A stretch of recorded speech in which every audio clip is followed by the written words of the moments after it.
Gabriel Caballero es un excelente alumno avanzado de la Facultad Regional Mendoza. Es fundador, corregime Gabriel, cualquier cosa, fundador de la parte de Argentina, de Mars Society, que, bueno, como estábamos conversando previamente, intenta explorar todo lo que es lo referido al conocimiento más profundo de el hábitat del planeta rojo para empezar a hacer de trampolín, digamos así, al futuro de la humanidad, que en algún momento tendrá que salir de este planeta que le va a quedar chico. Bueno, en la charla de hoy quise traerles algo interesante que estuve analizando estos últimos meses, que son los hábitats de Marte. Esto es un tema realmente muy amplio, con muchas características, mucho desarrollo, pero la idea es comentar en líneas generales qué cosas hay que tener en cuenta a la hora de diseñar un hábitat en Marte, porque no es lo mismo, evidentemente, construir una casa acá en la Tierra que construirla para otro planeta. ¿Qué cosas tenemos que tener en cuenta? Y no solo eso, sino qué cosas como personas y como humanidad tenemos que tener en cuenta a la hora de viajar a otro planeta, en este caso particular Marte, que es uno de los que tiene mayor potencial para que sea nuestro próximo destino después de la Luna. Pero antes que nada, tenemos que hablar sí o sí qué es Marte, porque quizás muchos no saben muchos detalles sobre este planeta. Como vemos en la imagen, Marte es el cuarto planeta del sistema solar, contando desde el Sol.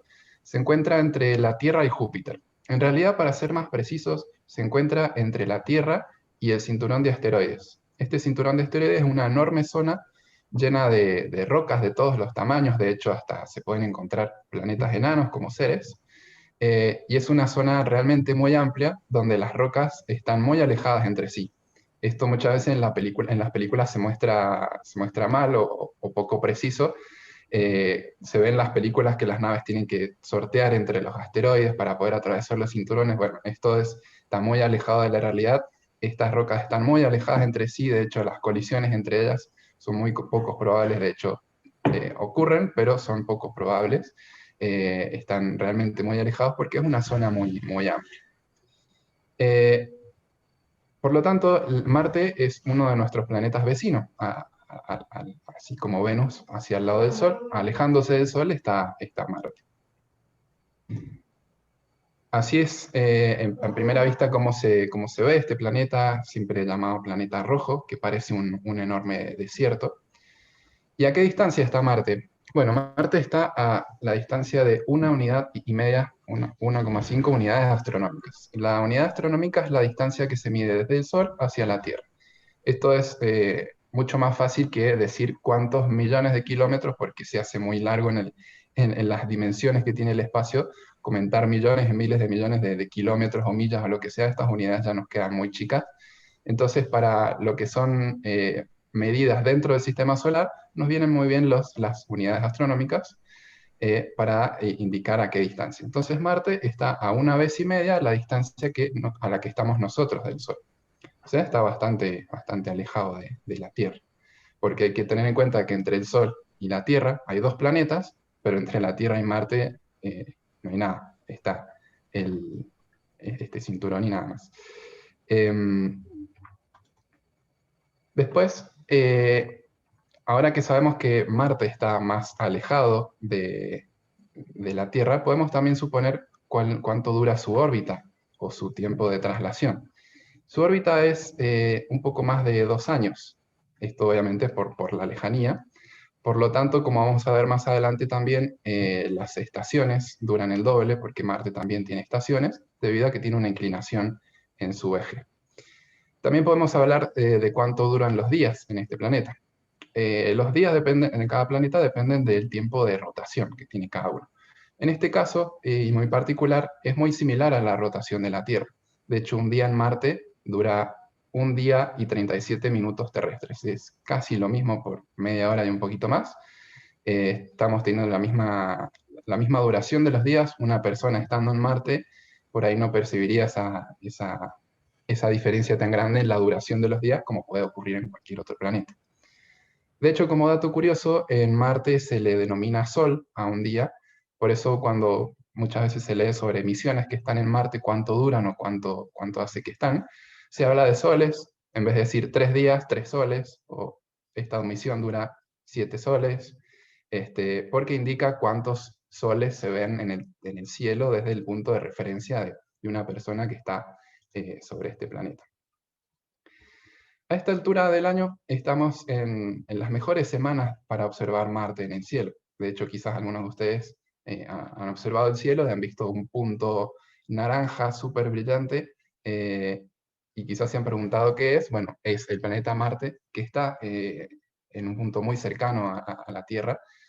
De hecho, el 13 de octubre el pasado 13 de octubre fue la oposición de Marte. La oposición quiere decir que hay una alineación entre el Sol, la Tierra y Marte, y esto casi siempre se produce el punto de máxima acercamiento entre la Tierra y Marte. Por lo tanto, es un momento en el que muchos aprovechan tanto para hacer observaciones como este tipo de observaciones que vemos acá, que son unas fotografías que tomó Nicolás Doña, nuestro fotógrafo, desde el patio de su casa. Están realmente increíbles. Y así como muchos astrónomos o astrónomos aficionados o astrofotógrafos aprovechan para sacar las mejores fotografías del año, muchas agencias espaciales, o las más importantes, aprovechan para lanzar sus misiones de exploración, para observar a este planeta un poco más de cerca, ya sea a través de satélites que lo orbiten, de módulos de descenso, o algún rover, que es un pequeño vehículo que recorra cierta zona de este planeta. En realidad, para ser más precisos, no se lanza justo en la oposición, sino que se lanza unos meses antes. Esto es para tener en cuenta que la misión tiene que alcanzar al planeta Marte. Como se ve en esta gráfica de arriba a la izquierda, se lanza unos meses antes de la oposición para que la misión llegue unos meses después. Y de esta forma hay un umbral, una ventana de tiempo para el lanzamiento, y se logra tener la mayor eficiencia y el menor consumo de combustible para llegar al planeta Marte. Así también hacerlo en el menor tiempo posible, que esto oscila entre 7 y 8 meses. Si lo hiciésemos en cualquier otra época del año, tardaría mucho más la misión, sería mucho más costosa. Y esta oposición ocurre cada 2 años. Esto tiene que ver con que la Tierra orbita al Sol cada 1 año y Marte casi cada 2, un poquito más. Entonces, aproximadamente cada 2 años se ocurre esta oposición en la cual ambos planetas tienen el máximo acercamiento. De hecho, el pasado julio, 3 misiones muy importantes se lanzaron al planeta Marte. La primera es la que vemos en esta imagen, es la de los Emiratos Árabes, la cual consiste en un satélite que va a orbitar el planeta y va a hacer observaciones desde la distancia. Después tenemos quizás la más famosa, la más conocida, el rover Mars 2020, que después se bautizó como Perseverance o Perseverancia. Es un rover de la NASA con muchísimos instrumentos en el cual han trabajado muchos países aportando, y es un trabajo colaborativo muy, muy lindo y muy interesante. Y por último, el rover chino, que también es la primera vez que China se anima a tanto. Y esta misión se compone por un orbitador, un módulo de aterrizaje y un rover, que es este de acá abajo es el rover, y el módulo de aterrizaje, que es el que lleva al rover consigo, es el que se ve aquí atrás. Por lo tanto, estamos ante 3 misiones que están por llegar en febrero. De hecho, estamos a aproximadamente 100 días de que lleguen. Y bueno, ansiosos de que por lo menos alguna, o ojalá las 3 lleguen con éxito y podamos entender mucho mejor este planeta desde cerca. Pero estas no son ni de lejos las primeras misiones enviadas a Marte. De hecho, desde los años 60, la Unión Soviética comenzó con los primeros intentos. La mayoría no tuvieron éxito. No tuvimos los primeros éxitos hasta que llegó la NASA con las misiones Mariner. Hay que tener en cuenta que las primeras, en este gráfico, como se observa, son todas las misiones. La primera órbita, por así decirlo, son todas las que fallaron. La segunda son los flyby, o son sobrevuelos, es pasar cerca del planeta, sacarle fotos, analizarlo, y después se pierde para siempre la nave. Después tenemos los orbitadores, que quedan orbitando el planeta, los módulos de aterrizaje, que llegan a la superficie y se quedan quietos, y los rovers, que llegan a la superficie y se desplazan sobre ella. Las primeras misiones con éxito fueron las misiones Mariners, y las primeras en aterrizar o amartizar, si se quiere decir así, es decir, descender sobre la superficie de Marte, fueron las misiones Viking, lanzadas en el año 75, y se consideran las primeras misiones en llegar con éxito a la superficie, y no solo llegar, sino seguir en funcionamiento como para completar su misión, enviar imágenes, enviar datos.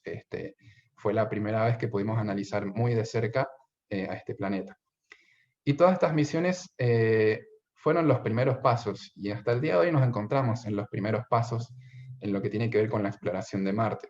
Estos primeros pasos fueron los más tímidos, quizás hoy estamos en los pasos más firmes, pero siguen siendo los primeros pasos.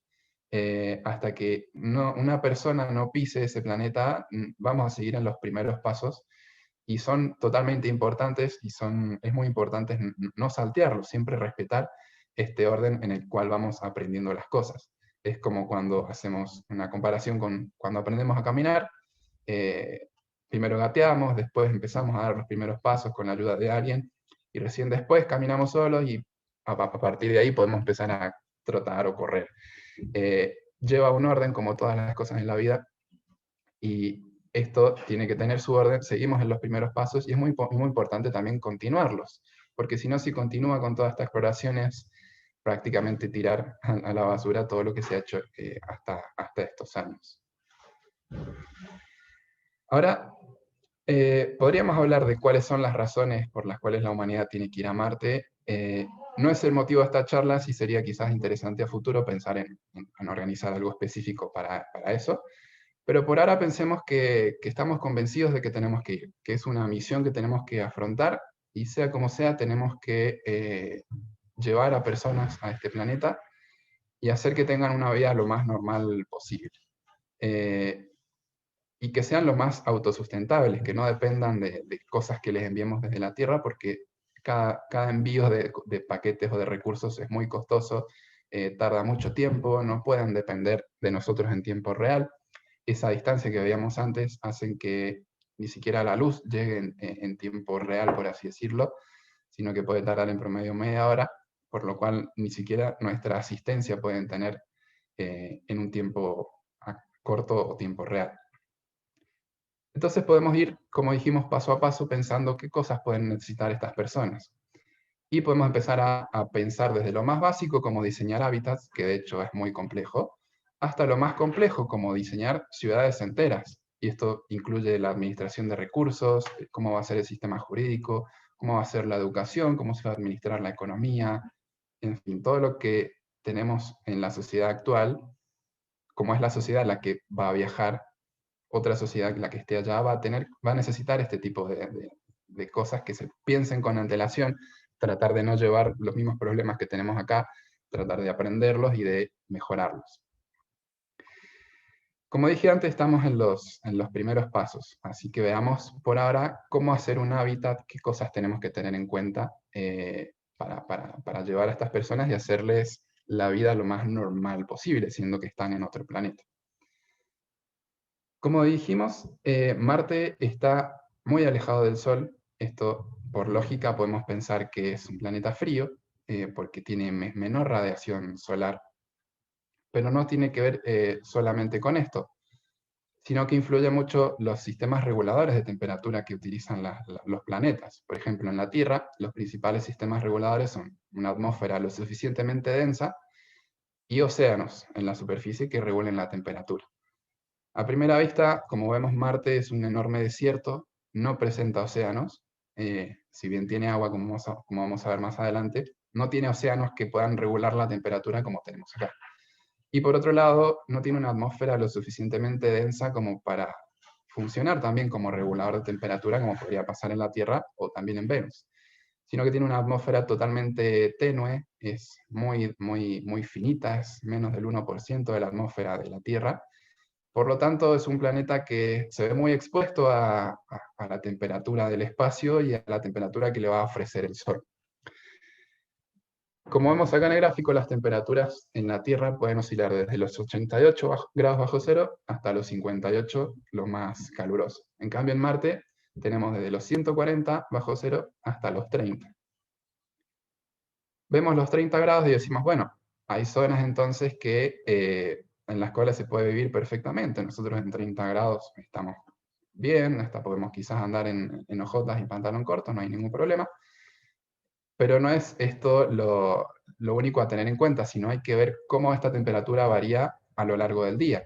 Como no tiene estos sistemas de regulación que comentaba antes, en una misma zona se puede pasar de temperaturas muy bajas en la noche, de unos 80 grados bajo cero, hasta llegar al día, al pleno sol, cuando está arriba, a los 30 grados sobre el nivel cero, por lo cual tenemos una temperatura que varía enormemente, lo cual también imposibilita en cierta manera vivir en el exterior de este planeta. Porque de día estaríamos bien, pero de noche nos congelaríamos totalmente. Entonces necesitamos nuestros propios sistemas de regulación de temperatura. También cuando analizamos esta atmósfera, si bien es súper tenue, podemos ver de qué está compuesta. En la Tierra nuestra atmósfera está compuesta de un 78% nitrógeno, un 21% de oxígeno y el otro 1% de otros gases. Mientras que la atmósfera de Marte, la mayor parte de la atmósfera es del 96%, es de dióxido de carbono, es decir, el gas que no podemos respirar, el gas de efecto invernadero, y el resto prevalecen el argón y el nitrógeno, pero como vemos el oxígeno no está ni siquiera en el top 3 de los principales gases que podemos encontrar en la atmósfera. Por lo tanto, vamos a tener que encontrar alguna manera de producir nuestro propio oxígeno, porque ya de entrada la atmósfera de Marte no se puede respirar.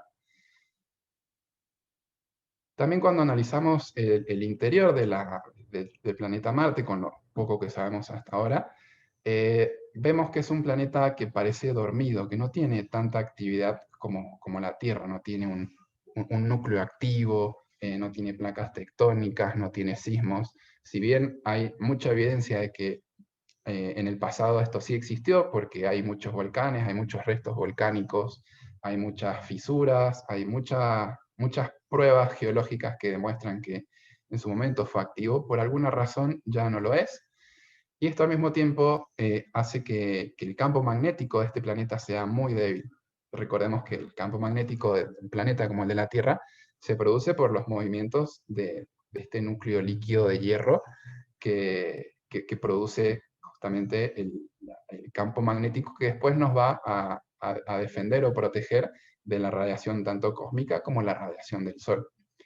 Marte no tiene este campo tan poderoso y esta es una de las probables razones por las cuales la atmósfera tampoco no sea lo suficientemente densa como puede ser en la Tierra. También hay pruebas de que en algún momento lo fue densa, porque hay muchos restos de ríos, de marcas de agua, que solo pueden existir si la atmósfera es lo suficientemente densa como para que el agua permanezca en estado líquido. Al ser tan poco densa, por más que tengamos un vaso de agua, se va a evaporar, no por la temperatura, sino por la baja presión.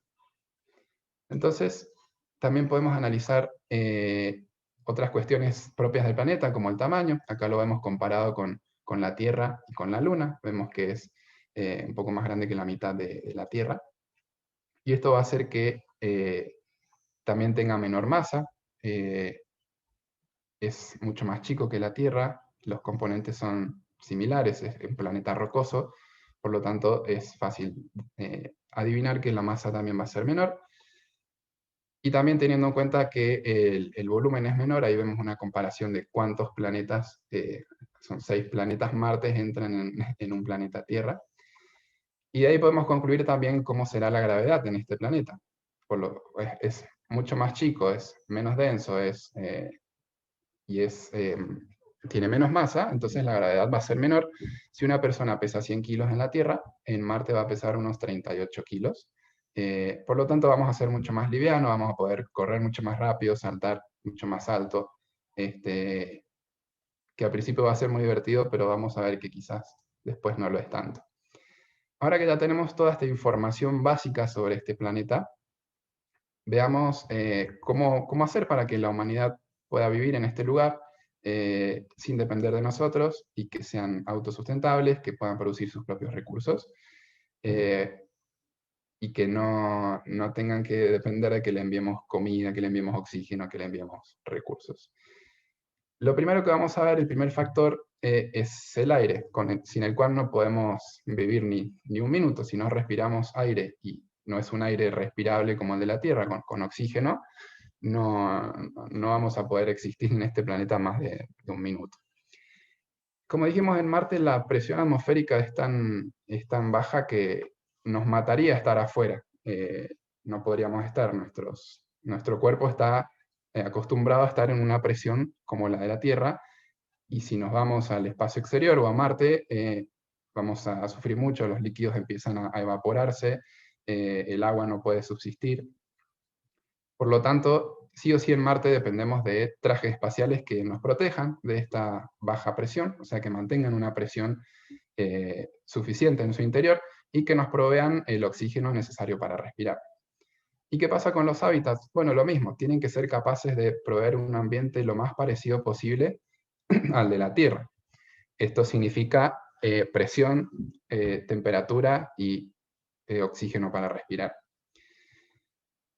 Y como vimos, la presión en Marte es mucho menor, pero la presión que nosotros necesitamos es mucho mayor. Esto va a hacer que un hábitat tenga una presión mucho mayor en el interior que en el exterior. Y esto es muy distinto a la Tierra porque en Marte se van a producir fuerzas en el hábitat que van desde adentro hacia afuera, al contrario que lo que pensaríamos aquí en la Tierra. Entonces la estructura tiene que estar diseñada para soportar este tipo de fuerzas, y generalmente se opta por estructuras como las que ven en la imagen, que son curvadas o circulares o con algún perfil circular, ya que este tipo de estructuras distribuyen mucho mejor las fuerzas y también permiten ahorrar mucho más material. Por eso la mayoría de los diseños que se ven de los hábitats tiene alguna forma redondeada o alguna forma circular. En cuanto a la composición del aire, como vimos antes, en Marte prevalece el dióxido de carbono, pero nosotros necesitamos oxígeno para respirar. Si recordamos, el dióxido de carbono está compuesto por dos moléculas de carbono y una de oxígeno, por lo tanto, perdón, dos de oxígeno y una de carbono, por lo tanto, si pudiésemos extraer esas moléculas de oxígeno, esos átomos de oxígeno de la molécula, podríamos empezar a producir un aire que sea más respirable. De hecho, esto es lo que hacen las plantas a través de la fotosíntesis y gracias a lo cual tenemos oxígeno para respirar también en nuestro planeta. Entonces, si las plantas hacen esto, ¿por qué no llenamos Marte con plantas directamente? Por todo lo que dijimos antes. Al haber muy baja presión, el agua no puede subsistir de forma líquida y las plantas son más que nada agua líquida. Así que quizás si vieron, por ejemplo, en la película The Martian, o El Marciano, en una parte se destruye parte del hábitat y las plantas quedan expuestas al exterior, y no solo se congelan por la increíble temperatura baja, sino que la presión hace que el agua que tengan en su interior se evaporen y se deshidratan al instante. Entonces, las plantas en principio no serían una alternativa para generar oxígeno, a menos que estén dentro de un hábitat, en un ambiente controlado, donde podamos revisar que tengan la presión, el agua necesarias y la radiación para sobrevivir. Volvemos a la misión Perseverance, porque justamente uno de los instrumentos con los que cuenta esta misión es el llamado MOXIE, que es el que se señala aquí abajo, el cual tiene como intención probar que se puede efectivamente generar oxígeno en Marte a partir del dióxido de carbono que tiene la atmósfera.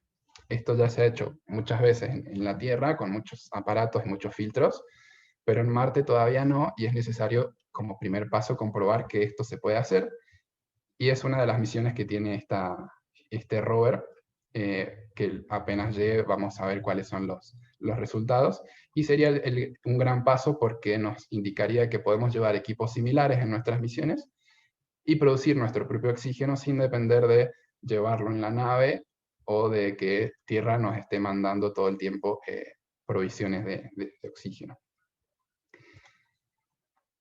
Pero hay que tener otra cosa muy en cuenta. Si analizamos la atmósfera de la Tierra, no es puro oxígeno. De hecho, lo que más encontramos es nitrógeno. No podemos producir un ambiente con oxígeno puro. Y esto es muy peligroso y de hecho hemos tenido malas experiencias también ya en el sector espacial. Esto que ven en la imagen es el triángulo del fuego, que son las tres componentes principales que necesita el fuego para subsistir. Primero es el oxígeno, después necesita calor y necesita combustible. Si le falta alguno de esos tres, el fuego no puede durar. Y si los tres están presentes, lo más probable es que se produzca. Entonces, como vemos, el oxígeno es uno de los principales. Si tenemos un ambiente con oxígeno puro, basta con tener algo de calor y algún material que sea combustible para que el caos empiece a reinar. De hecho, esto pasó en la misión Apolo 1. Entonces estaban haciendo un ensayo en una cápsula que después iba a ir a la Luna. Estaban haciendo todo un sistema toda una simulación, eran tres astronautas. Y para hacerlo lo más real posible y no depender del aire que tenían afuera de la cápsula, lo llenaron de tanques de oxígeno y le pusieron oxígeno puro para que ellos puedan respirar sin problemas. ¿Y qué pasó? En algún lugar, en alguna parte de la circuitería, se produjo un cortocircuito, un chispazo, ahí se produjo el calor, y también los trajes espaciales todavía no estaban diseñados para que sean ignífugos, que no se prendan fuego. Entonces en ese momento se juntaron los tres ingredientes y crearon una llamarada que encima era muy difícil salir de la cápsula, llevaba todo un protocolo largo, y lamentablemente murieron los tres astronautas. Fue una de las grandes tragedias que tuvo la exploración espacial, la historia de la exploración espacial, pero a partir de la cual se aprendió mucho. Entre todas esas cosas que se aprendió es no llenar de oxígeno puro, sino mezclar, recrear la atmósfera de la Tierra con un poco de nitrógeno, y por otro lado, obviamente, que nada de lo que vaya al espacio pueda prenderse fuego, tratar de que sea todo totalmente a prueba de incendios. Entonces tenemos que buscar alguna forma de que no solamente de que el hábitat no esté solamente lleno de oxígeno, que tenga algún otro gas. Como vemos en la atmósfera de Marte también encontramos nitrógeno.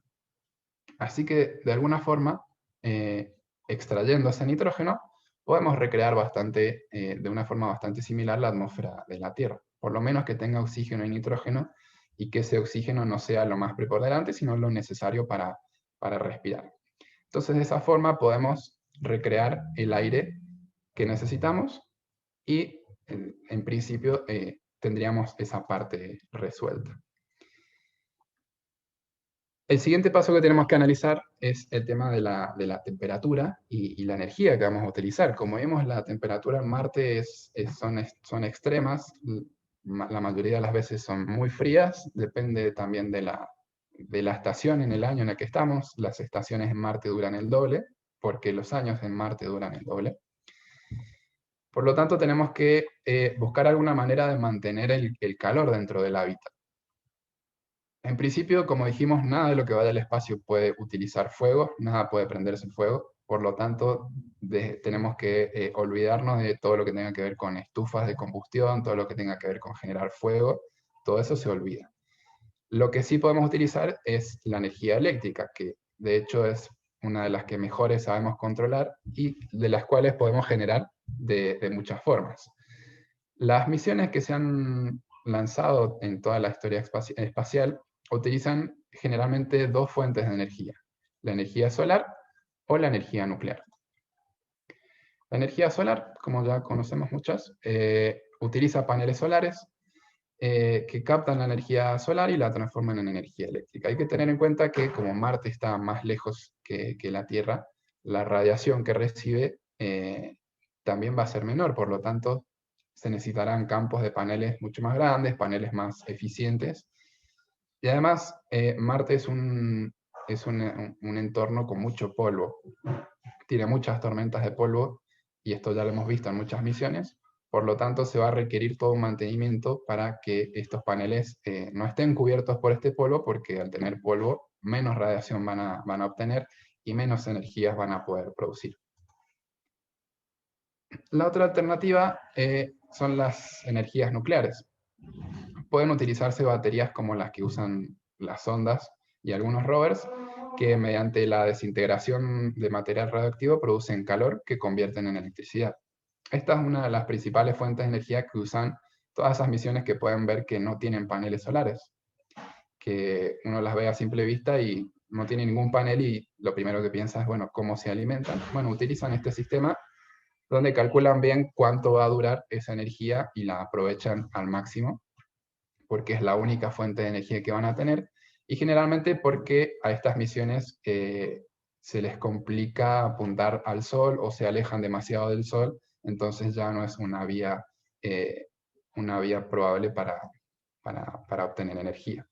Obviamente la mejor opción sería la fusión nuclear, que es lo que se produce en el interior del Sol. Es la forma más limpia de generar energía, pero aún no hemos logrado replicarla al punto de hacerla rentable. Bien, entonces supongamos que ya tenemos la parte energética solucionada, que ya llevamos un campo de paneles solares, que tenemos este sistema de baterías con isótopos, o que tenemos hasta reactores nucleares. Por lo tanto, ya no dependemos de la Tierra para obtener energía, sino que nuestra base ya puede sustentarse por estos métodos que ya mencionamos. Lo que tenemos que ver sí o sí a continuación es el agua. Es otro de los factores sumamente importantes. Si no hay agua, no podríamos vivir más de un par de días. Somos mayoritariamente agua, nuestro cuerpo es todo agua, necesitamos agua para sobrevivir. Pero en Marte, ¿hay agua? Bueno, la respuesta es sí. Como dijimos, no en su superficie, no como muestra esta imagen, que probablemente puede haber sido así hace muchos años, pero sí hay agua escondida bajo la superficie de Marte. Y esto lo hemos descubierto gracias a muchas de las misiones que vimos antes, principalmente las misiones que orbitan el planeta Marte, que mediante ondas, microondas, analizan qué hay debajo de la superficie. Y bueno, se han descubierto no solo agua en forma de hielo, sino también de forma líquida. En la gráfica de arriba se ve a qué profundidad podemos encontrar el agua, principalmente en forma de hielo, congelada. Se ve que más que nada en la zona de los polos es donde se encuentra más cerca de la superficie, por lo tanto es más fácil de extraerla. Pero también se ha encontrado agua en forma líquida, y esto ocurre porque debajo de la superficie hay lugares donde se combina la presión y la temperatura exacta para que el agua pueda subsistir o existir de forma líquida. Por lo tanto, es agua que también podríamos utilizar para nuestros hábitats. Hay que tener en cuenta que ese agua que utilicemos tendrá que pasar por todo un sistema de limpieza y de reciclaje para aprovecharla al máximo.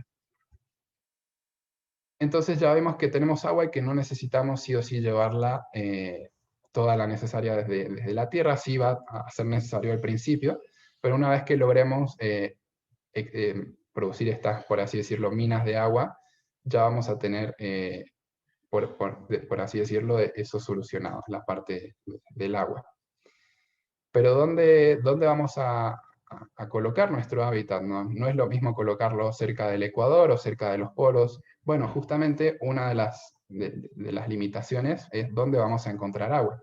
Y vamos a tender a ubicar estas bases cerca de estos lugares donde podamos encontrar agua. También teniendo en cuenta qué tipo de energía utilicemos. Si es solar, nos va a convenir estar más cerca del Ecuador. Y así tenemos que encontrar los lugares que son más factibles y más óptimos para poder colocar nuestras bases. Pero no solo hay que ver qué punto geográfico, sino también dónde va a estar dispuesta la base, porque puede estar sobre la superficie o también puede estar debajo de la superficie. ¿Por qué no?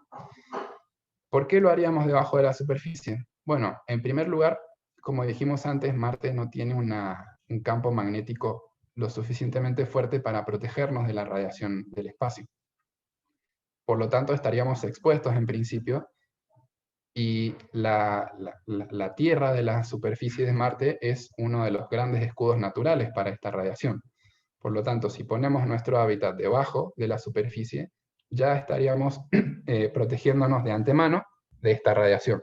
Si ponemos la base sobre la superficie, tenemos que diseñarla de tal manera de que esté blindada de alguna forma para que esta radiación no produzca daños en la salud de las personas que viven ahí adentro. Hay que tener en cuenta que estar expuesto a esas radiaciones es como sacarse radiografías todos los días, y la radiación es acumulativa y a la larga va a producir enfermedades que va a ser muy difícil que tengan la asistencia médica que por ahí podrían obtener en la Tierra. Por lo tanto, hay que cuidarlos al máximo a esas personas que estén en Marte. Y este es un ejemplo de cómo podría ser un hábitat bajo la Tierra. En principio con paneles solares, pero debajo de la Tierra no solo tienen la protección de la radiación, sino que es mucho más fácil mantener la temperatura, porque toda esta masa de tierra actúa también como aislante. Entonces, el consumo energético a la hora de mantener una temperatura va a ser mucho menor.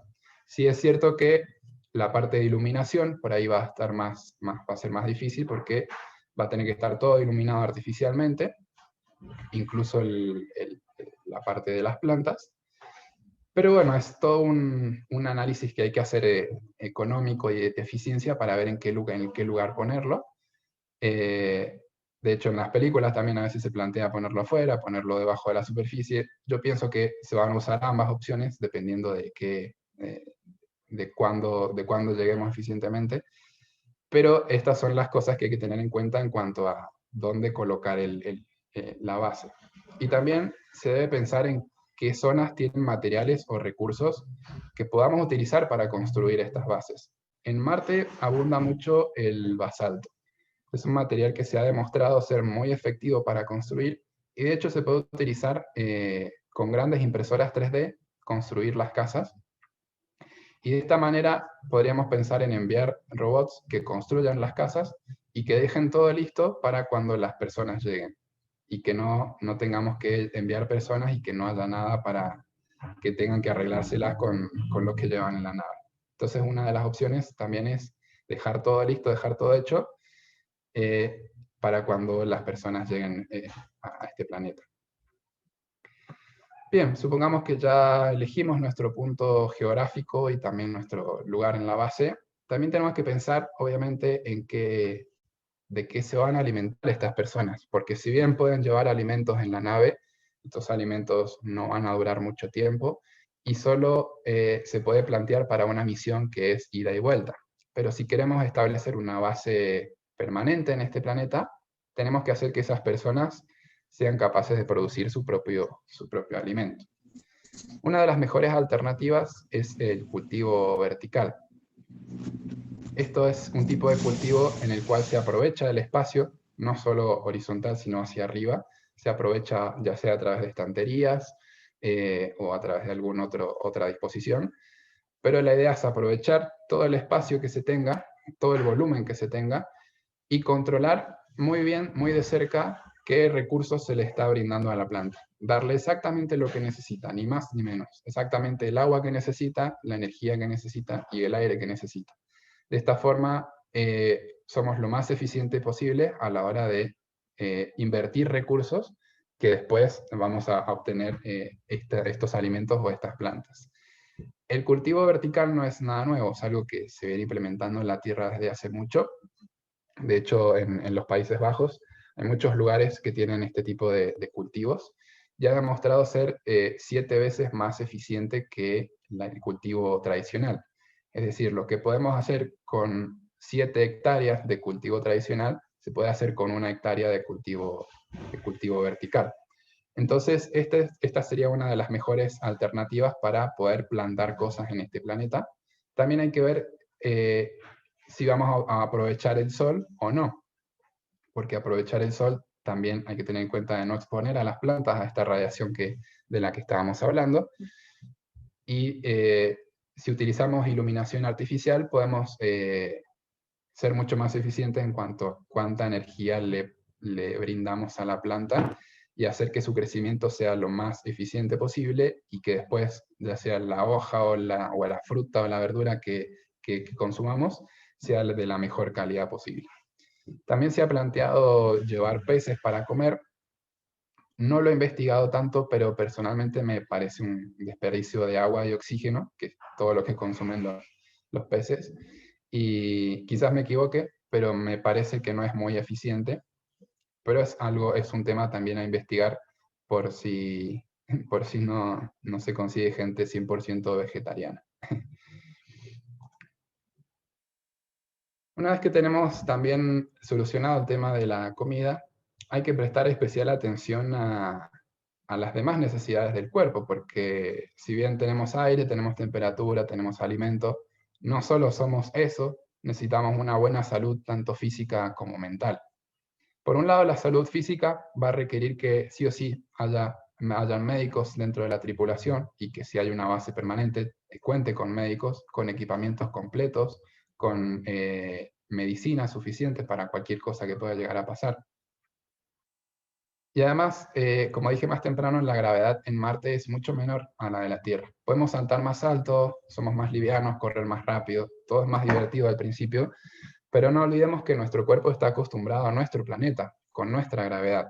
Nuestro corazón bombea lo suficiente como para que la sangre llegue a todo el cuerpo, nuestros huesos y nuestros músculos nos permiten movernos, pero todo con esta gravedad con la cual estamos acostumbrados.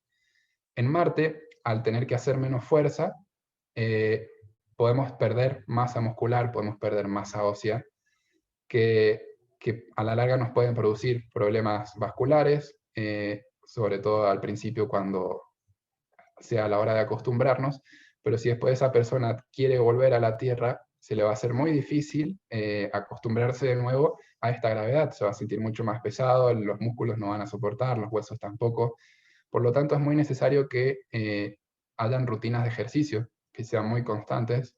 De hecho, esto ya se practica en lugares donde la gravedad relativa es nula, como en la Estación Espacial Internacional.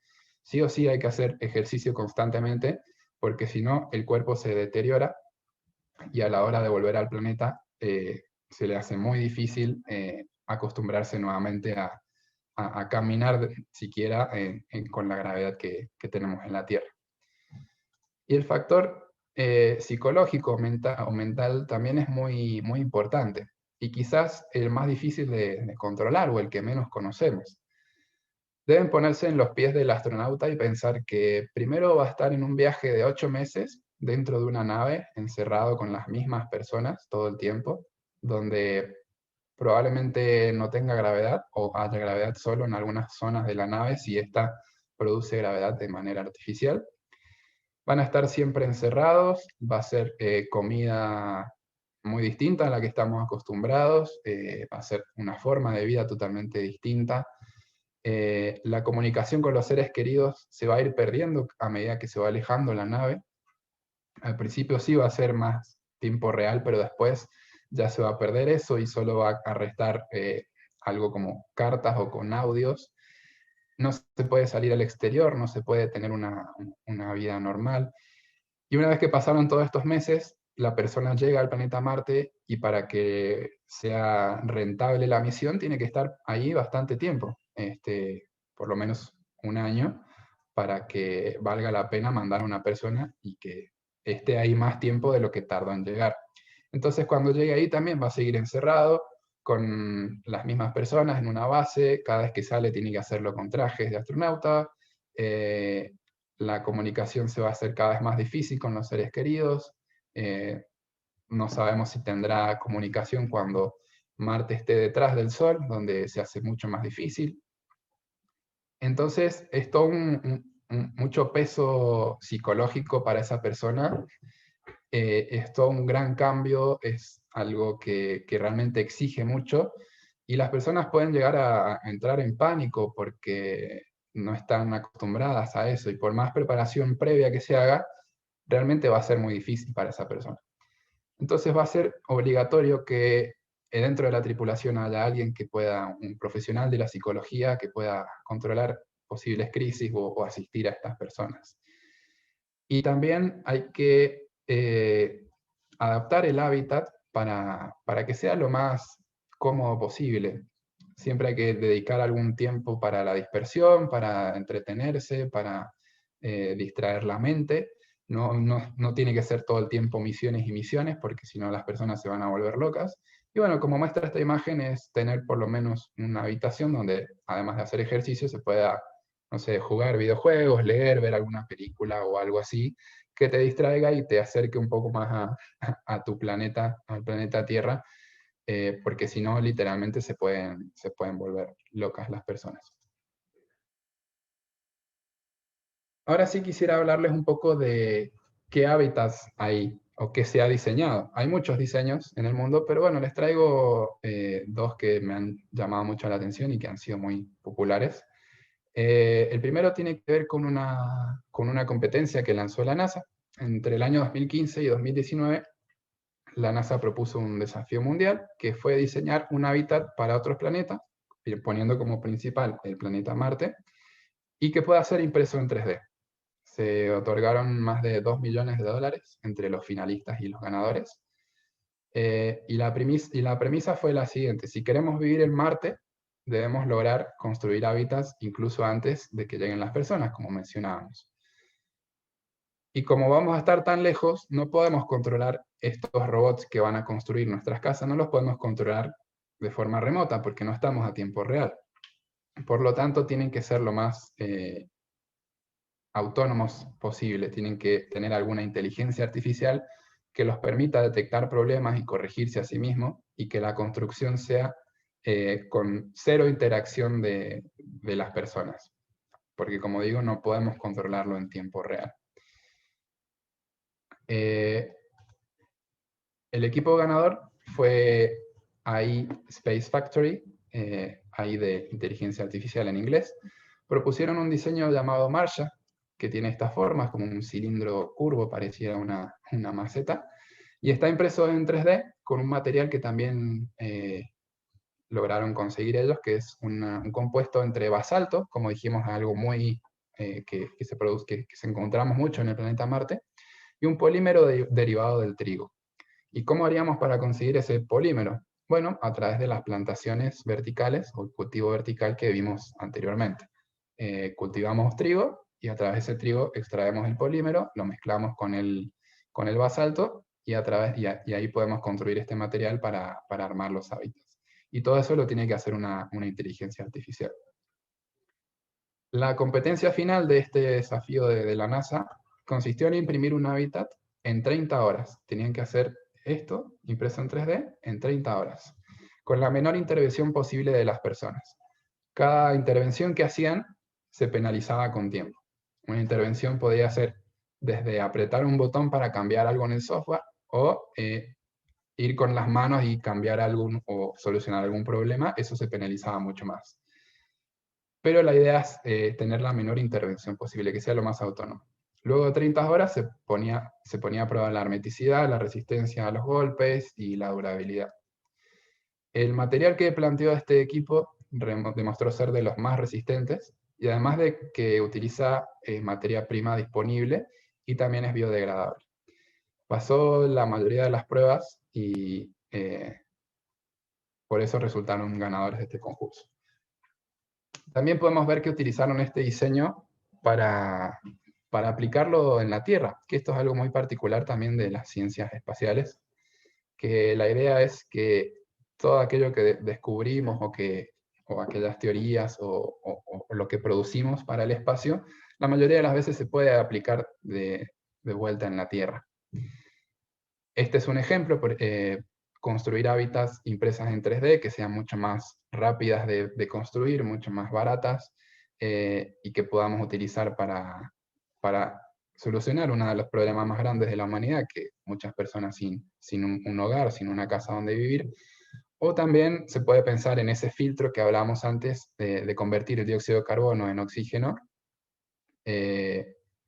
utilizarlo de nuevo en la Tierra, que tenemos tantas emisiones de dióxido de carbono, este gas. de efecto invernadero, utilizar estos filtros para tratar de revertirlo de alguna forma. Entonces, fue muy lindo ver que también lo aplicaron para la Tierra. Otro de los proyectos que quería mostrarles es el proyecto NUA. En el 2019, The Mars Society abrió una convocatoria para diseñar una ciudad en Marte para 1 millón de personas. Había que tener en cuenta todo lo que puedan imaginarse para construir una ciudad. Esta fue la presentación que ellos mostraron, que mostró Sonet. Sonet es una comunidad de profesionales del sector privado dedicados al desarrollo de establecimientos humanos sustentables en otros mundos, especialmente la Luna y Marte. Entonces encontraron en esta convocatoria el lugar justo para proponer sus diseños. Este equipo fue uno de los finalistas de esta convocatoria. Y además de ser increíble y súper completo, en el grupo hay 2 argentinos, que de hecho hay algunas noticias que han estado circulando de ellos. Son Sebastián Rodríguez y Gonzalo Rojas, son ambos arquitectos. Con ellos tuvimos una entrevista hace poco, muy, muy linda, que está por ahí en YouTube. Y nos contaban que fue realmente todo un desafío animarse a diseñar una ciudad para 1 millón de personas, pero fue un trabajo enorme, muy colaborativo, multidisciplinario, porque eran muchas personas de muchos lugares del mundo, cada uno con una profesión distinta pero aplicable a esto, lo que demuestra que no es un mundo exclusivo para científicos e ingenieros, sino que se necesitan de todos los sectores de la sociedad para plantear algo tan grande como esto, como una ciudad para 1 millón de personas en nuestro planeta. Este proyecto se posiciona en el año 2100 y propone la realización de 5 ciudades, donde ellos han especificado la localización geográfica donde van a estar estas ciudades, y se basa en 3 principios fundamentales: el crecimiento autosustentable, la resiliencia y la creación de un lugar para vivir que sea fascinante, que sea atractivo y que no se vuelvan locos las personas que viven ahí. Más adelante les voy a dejar un video con la presentación que ellos hicieron en el chat, porque está realmente muy buena, es imperdible. Y otro mundo es el de las bases análogas de simulación. En nuestro planeta existen muchas bases en distintos países, y su objetivo es recrear el ambiente lo más parecido posible a otro planeta o a la Luna. De esta manera se puede desde entrenar a los futuros astronautas que vayan a estos lugares, o poner a prueba las misiones o los desarrollos que se van a llevar a esto, ya sea a la Luna o a otro planeta. The Mars Society cuenta con 2 bases de simulación. Una se encuentra en el Ártico y otra en el desierto de Utah. The Mars Society es una organización internacional que fomenta la exploración espacial y la exploración en particular del planeta Marte, como el siguiente paso de la humanidad en la exploración espacial después de haber llegado a la Luna, que también es lo que se habla tanto con el proyecto Artemisa, que sea el primer paso o el gateway para llegar después a Marte. Esta que vemos en la imagen es una base de simulación de The Mars Society que se ubica en el desierto de Utah, y a la cual llegan investigadores de todas partes del mundo a vivir una experiencia de simulación, al mismo tiempo que ponen a prueba un proyecto propio destinado a la exploración espacial. En 2017 tuve la oportunidad de quedar seleccionado en la primera tripulación latinoamericana que asistió a este lugar. Fue la tripulación número 180, la TAM 1. Cada grupo que va forma una tripulación y conviven en este lugar durante 2 semanas. Deben subsistir con todos los recursos que nos brindan, como es comida de astronauta, administrar el agua, administrar las medicinas, todos los recursos. Si salimos al exterior, tiene que ser con trajes de astronauta. No hay comunicación con el exterior, no podemos utilizar internet, no podemos comunicarnos con nuestros seres queridos. Hay que ser lo más realistas posible, y cada integrante de la tripulación tiene un rol. Mi cargo en particular fue el de ingeniero de la tripulación. Yo tenía que asegurarme que todo funcione correctamente en la base y que el mantenimiento sea eficiente, al mismo tiempo que realizaba mis tareas con mi proyecto, con el cual quedé seleccionado, que fue un pequeño rover bueno, acá estamos los tripulantes de esta misión, de la primera latinoamericana, dos colombianos, un mexicano, una chica de Costa Rica y un peruano. Ahí estábamos posando con nuestros trajes y nuestro logo. Yo estoy con la loguito de Argentina, la banderita. Esta es la base vista un día normal. Realmente el entorno es muy similar a lo que encontramos en Marte y es una de las cosas que se busca a la hora de establecer una base de simulación. Primero, que esté aislada de la civilización, para ayudar a la simulación y a que la persona entre y se crea el papel que está haciendo. Y en segundo lugar, que el entorno sea muy similar también para esto mismo, para que la persona sienta que está en otro planeta y así averiguar cómo va a reaccionar psicológicamente. La base esta que está en Utah, que es la Estación de Investigación del Desierto de Marte, acá traje unos planitos para ver cómo está más o menos compuesta. En primer lugar tiene esta parte de acá, que es el hub o la parte central, donde tiene dos plantas. La planta baja consiste en un taller. En la parte donde se hace toda la preparación, donde nos ponemos los trajes y preparamos para las actividades extravehiculares. Y también tiene los airlock, que son muy importantes y se ven en todas las naves y de hecho en cualquier hábitat que tengamos, que es el lugar donde el astronauta cambia de la presión que hay dentro del hábitat a la que hay fuera. Si simplemente pusiésemos una puerta, como tenemos acá, al abrirla ya se mezclan esas presiones, el aire que hay en el interior del hábitat se va a escapar y se va a perder toda esa presión, toda esa temperatura y todo lo que habíamos mantenido en ese momento, entonces no es una opción. Lo que sí se utiliza son estos pequeños espacios o habitaciones que en primer lugar están a la misma presión que están, supongamos que un astronauta va a salir al exterior de la base, entonces esta habitación se pone a la misma condición que está al interior, entonces al abrir esta puerta no hay ningún problema, el astronauta ingresa, se cierra esta puerta y empieza la descompresión, es decir, se empieza a retirar el aire de este espacio y se empieza a hacerla lo más similar posible a lo que hay afuera. Por eso la persona en este lugar tiene que tener ya el traje puesto y esperar unos minutos hasta que se ocurra esa descompresión, en la cual el mismo traje también va a empezar a reaccionar y activarse para que dentro del traje se mantenga la presión y la temperatura necesaria. Una vez que pasaron esos minutos, se abre esta puerta y no hay ningún problema, el astronauta puede salir. Acá también teníamos en el primer piso la parte de donde comemos, el living, donde cocinamos, y también las habitaciones. Ahí es una foto de cómo estábamos almorzando. La comida era toda deshidratada, como comida de astronauta, pero bueno, podíamos sacar ahí algo de arte culinario y cocinar algo rico para no pasarla tan mal. Esta también es la parte del laboratorio, que es por fuera se veía un domo, donde estaban todos los materiales necesarios para hacer cualquier investigación geológica o química. La verdad que estaba muy bien equipado y hay que tenerlo en cuenta también a la hora de diseñar un hábitat. Si vamos a diseñar un hábitat, no es solo para vivir, sino es para investigar o para hacer algún tipo de experimento, entonces hay que construir una zona equipada para esto y que tenga todos los materiales necesarios.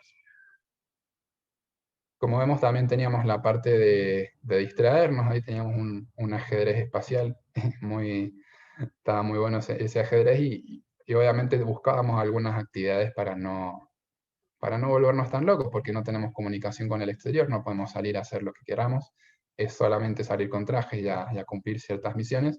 Entonces, a través de estos juegos o películas o charlas, se puede hacer mucho más pasable el tiempo de encierro. Ahí se ven todas las banderas de las personas que participamos en esta misión. Y así es como nos veíamos cuando estábamos afuera con los trajes haciendo nuestras misiones. Lo que está ahí atrás es el panel solar con el cual se sustentaba esta base de simulación. También contaba con un invernadero para, como dijimos, para producir el alimento que necesitábamos. En ese momento, como comenzaba una nueva temporada, no había todavía ninguna planta, así que ahí está vacío, pero cuando han pasado varias tripulaciones, ya se ve todo lleno de plantas que se pueden consumir perfectamente. En este caso utilizaba paneles solares y bueno, contamos con el beneficio de estar en la Tierra y que la radiación sea mucho mayor, pero también sirve para analizar cómo podría ser, por ejemplo, cómo podría hacerse un protocolo de mantenimiento para que salga alguien a barrer el polvo ese que se pega sobre el panel. Para todo ese tipo de simulaciones también sirve mucho. Este es el pequeño rover que presenté para la convocatoria. Un rover es un pequeño vehículo, este tendrá el tamaño un poco más grande que una caja de zapatos. La premisa principal para participar en estas simulaciones era un proyecto que aporte algo a la exploración espacial. Y se me ocurrió en ese momento pensar qué problemas puede tener un astronauta cuando está allá. Y algo que vi fue que por ahí algún astronauta sale a tomar muestras, sea geológicas o del aire o lo que sea, y esas muestras las tiene que llevar consigo, quizás en las manos o en una bolsa o en una mochila, o depositarlas en un carro, pero tiene que tirar del carro para llevarlas de nuevo a la base y analizarlas. Entonces lo que se me ocurrió fue un rover que asistiera a este astronauta, que cuente con un compartimiento para colocar estas muestras y que después el rover persiga al astronauta de forma automática. También obviamente tiene la opción de ser controlado de manera manual, pero lo más importante es que tiene la opción de que persiga al astronauta y también poder esquivar rocas grandes o poder sobrepasar rocas pequeñas o pequeños pozos.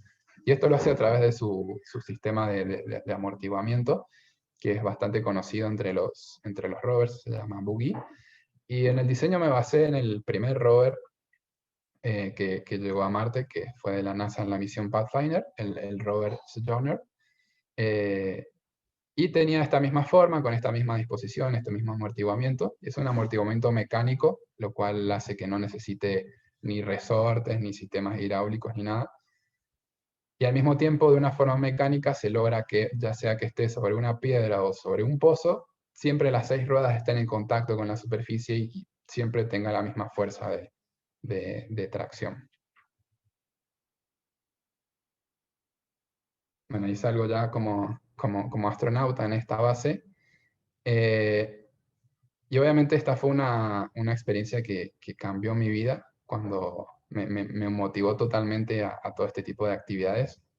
Cabe destacar que este rover que mostré antes lo hice cuando estaba empezando. Los primeros años de ingeniería electrónica tenía muy pocos conocimientos de electrónica, pero sí fui a buscar en internet, a buscar en foros, a buscar sobre cómo programar estos famosos Arduinos. Diseñé cada sistema y fui buscando en internet cómo resolver cada problema que me iba encontrando, en los foros, busqué especialistas.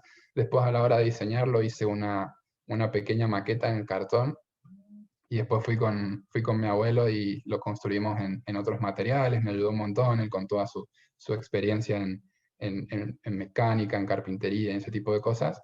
Y así, con esa poca experiencia, pude realmente construirlo. Hoy en día, obviamente, después de ya haber pasado por toda la carrera de ingeniería, podría construirlo mucho mejor. De hecho, es uno de los proyectos que tengo en mente, volver a hacerlo mucho más mejorado, con más funcionalidades. Pero fue lindo haberlo hecho también cuando no tenía experiencia, cuando no tenía conocimientos, golpear puertas, buscar ayuda, hacer un trabajo más colaborativo. Y me demostró que pude hacer algo desde donde yo estoy, desde Argentina, desde Mendoza, y rompió un poco con ese pensamiento que tenía de chico de que solamente se puede dedicar al sector espacial estando en los países del primer mundo, en Estados Unidos, en Europa o en Japón, China, sino que al contrario, que desde Argentina se puede, que pude, y que de hecho se ha podido muchas veces. Y fue ahí cuando empecé a investigar sobre la historia espacial argentina, y me di cuenta que lamentablemente en la escuela no vemos nada de eso, no hay una parte en la en la materia historia que te explique o te cuente cuáles han sido todas las misiones que Argentina ha tenido, que es de los pocos países que ha lanzado satélites y que tiene satélites orbitando, y que lo hemos hecho desde hace un montón, que hemos colaborado con NASA y que tenemos una agencia espacial, que tenemos INVAP, y todas esas cosas me fui topando y me fui descubriendo que realmente hay un enorme potencial en nuestro país, y tener esta experiencia también me motivó mucho a intentar empujar esto y convencer a personas que por ahí, como yo, piensan, o como yo pensaba antes, que no se puede hacer nada en desde nuestro país porque no contamos con los últimos recursos. Pero yo siempre valoro mucho esto que tenemos los argentinos de saber resolver problemas de una forma muy práctica, con pocos recursos, y que por ahí es muy envidiado en muchas partes del mundo, donde están acostumbrados a tener la última tecnología, los últimos avances, y si no, si les sacas eso, por ahí no saben cómo resolver los problemas. En cambio en Argentina sí, porque no nos queda otra que resolverlos con los recursos que tenemos, y las mentes que tenemos son increíbles, estamos llenos de genios que muchas veces se nos escapan, pero eso nos sobra. Entonces me planteé, bueno, ¿por qué no tener algo así en Argentina? ¿Por qué no traer, por ejemplo, esta base de simulación argentina? Siendo que tenemos paisajes tan similares, siendo que no es difícil de armar, que no es tan costoso. Así que bueno, juntando todas esas motivaciones y también encontrando gente como yo que le gusta este mundo, fue ahí que fundé el capítulo argentino de Mars Society. Hasta ese momento no había ninguna sede en Argentina. Eh, y fue todo con la idea de, por un lado, trabajar de forma colaborativa con todos los demás capítulos del mundo y hacer cosas en conjunto. Y también para que nuestra base sea ya, que estemos basados en algo que ya se ha venido construyendo desde hace tiempo. Tanto estas experiencias en esta base de simulación, como todos los demás proyectos que tiene Mars Society, que podamos utilizarlo y también poner nuestro grano de arena y empezar a crear una cultura aeroespacial en Argentina, que quizás en algún momento le existió y por alguna razón ya no existe, y empezamos a convencernos de que podemos de Argentina, que podemos ser protagonistas, o aunque sea que seamos los que fabriquemos el tornillo que va a llevar, que va a estar en el cohete de la primera persona que llegue, no importa, aunque sea solo eso, ya va a ser un montón, ya vamos a estar ahí. Y bueno, yo creo que el potencial que tenemos es enorme en ese sentido. Y eso es lo que tratamos de hacer desde Mars Society también, luchar por esto, por crear esta cultura, por convencernos, por convencer a las generaciones actuales y también a las futuras, y que desde chicos ya sepan que tenemos una historia, que hemos tenido una historia y que podemos seguir agregando nuevas cosas a esa historia y podemos seguir haciendo cosas increíbles. Y bueno, nuestra ambición hoy en día es tener una base de simulación en Argentina. Muy probablemente sea Mendoza porque es donde yo soy y la mayoría de los miembros somos. Así que bueno, estamos también ahí trabajando para hacer eso posible. Al mismo tiempo que hacemos charlas, que hacemos congresos, el año que viene traemos el Congreso Argentino de Tecnología Espacial a Mendoza. Así que también estamos muy contentos en ese sentido. Y bueno, creemos que con esfuerzo y juntando todos nuestros pequeños ratos libres, vamos logrando que esta cultura aeroespacial de a poco crezca. Esto ha sido todo, espero que les haya gustado y muchas gracias por su tiempo. Muchas gracias a vos, Gabriel.